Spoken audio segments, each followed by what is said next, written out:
A small-time YouTuber has hit back in a court filing after Blake Lively subpoenaed her bank details, accusing the Gossip Girl star of pursuing desperate and paranoid tactics and submitting an official complaint against the actress's lawyer.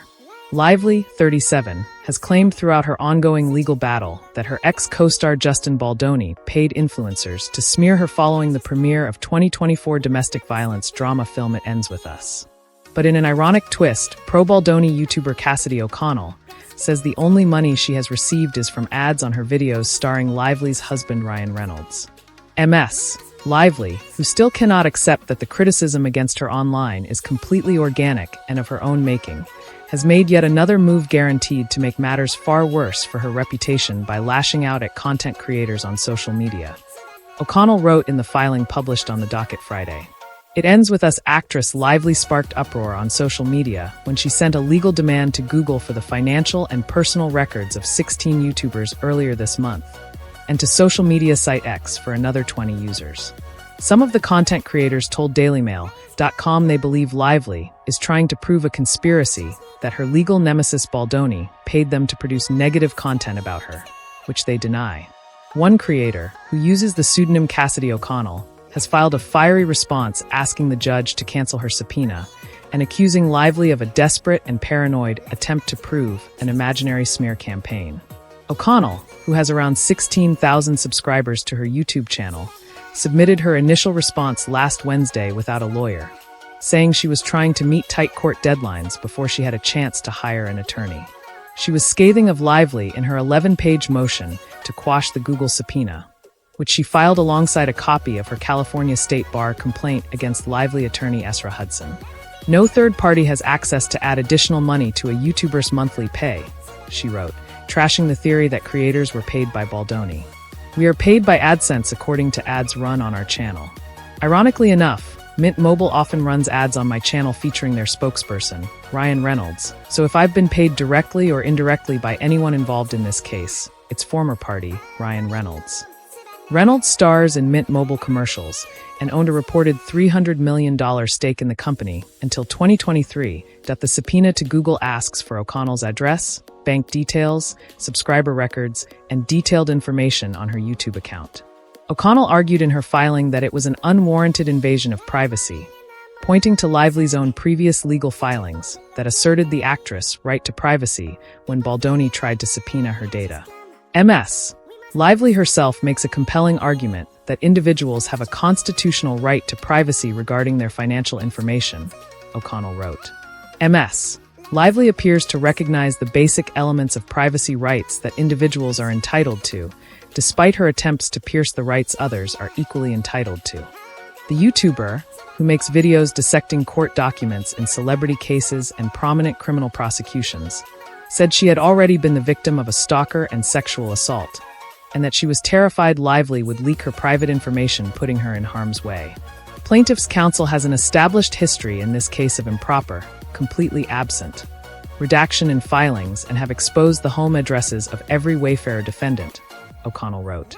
This led to death threats to all the defendants, several of which are women, threats of kidnap and harm to a wife and daughter not affiliated with the lawsuit, an act of arson where the arsonist is currently in jail, and the disclosure of 2 separate medical conditions, further heightening the risk of exposure and harm to any person's information presented to this lawsuit.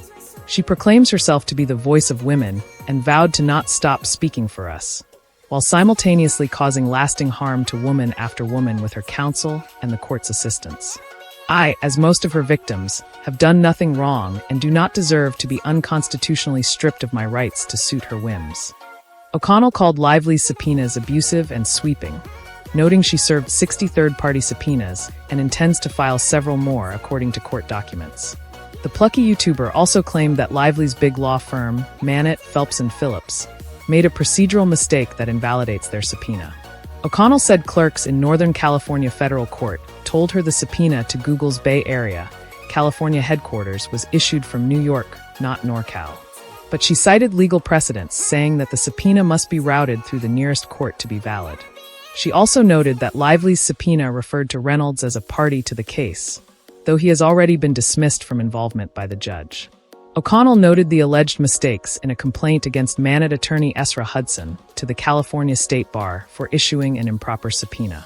Her actions violated multiple California rules of professional conduct and disregarded constitutional protections under the First Amendment, the YouTuber wrote in her complaint. She included a claim that Ms. Hudson's office denied issuing the subpoena on 3 separate occasions, which raises serious concerns under the rules of professional honesty and truthfulness.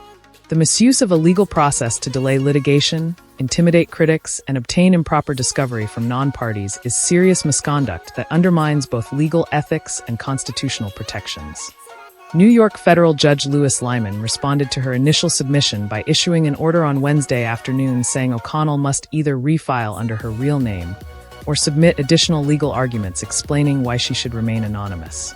The court will not entertain the motion to quash unless it is either de-anonymized or accompanied by a motion requesting leave to proceed anonymously in this court and explaining why the movement's interest in anonymity outweighs the public interest in disclosure and any prejudice to the opposing party, Lyman's order said. O'Connell refiled her documents on Friday, this time signed by an individual named N.I. Kai, with the title of manager of Kassidy O'Connell, LLC. Lively's theory that Baldoni hired influencers to smear her was bolstered by messages her lawyers obtained about Jed Wallace, a social media consultant used by Baldoni's publicists. Baldoni PR Melissa Nathan texted colleagues that Wallace quoted $175,000 for a 3-month online campaign to start threads of theories and provide full social account takedowns, and a $25,000 per month service of creation of social fan engagement to go back and forth with any negative accounts, helping to change the narrative and stay on track. All of this will be most importantly untraceable, Nathan added in the August 6, 2024 text. But last Wednesday, Judge Lyman dismissed Wallace from the case, in a blow to Lively's claims over the alleged smear campaign. In a summary of Wallace's arguments, the judge wrote that the online consultant found people on social media organically supported Baldoni and disliked Lively. Wallace has an understanding of what a social combat or social manipulation plan could be, but he did not provide such a service related to It Ends With Us, Wayfarer, Baldoni, Lively, or Reynolds, Lyman wrote. Wallace states that his role was merely passive observation and analysis of the social media environment. Lyman ruled that Wallace had to be dismissed from the New York lawsuit because the court didn't have jurisdiction over him, adding that Lively was free to separately sue the consultant in his home state of Texas. Lively's lawyers also appear to have sent out a subpoena to social media site X for another 20 content creators. One account, The Spiritual Shift, wrote on July 17th that they received an email from X that it had received legal process, dated July 3rd, 2025, requesting information regarding your X account. The X user, who says they are a licensed attorney, attached an apparent screenshot of the email. I'm a licensed attorney and casual content creator who started covering this case in late December 2024 to early January 2025 because it mattered and interested me, The Spiritual Shift wrote in the July 17th post. I'm not monetized. No ads. No sponsors. No donations. Just over 2,400 followers. $0 made. The subpoena informs me that they are attempting to obtain my personal X account information simply because I dared to speak truth to power, openly, critically, and transparently about them and their lawsuit. 20 users were named in my copy of the subpoena, the X user added. This is the height of privileged injustice. It is a fishing expedition, a deliberate attempt by the wealthy and powerful to scare, suppress, and silence dissent. It is intimidation disguised as litigation.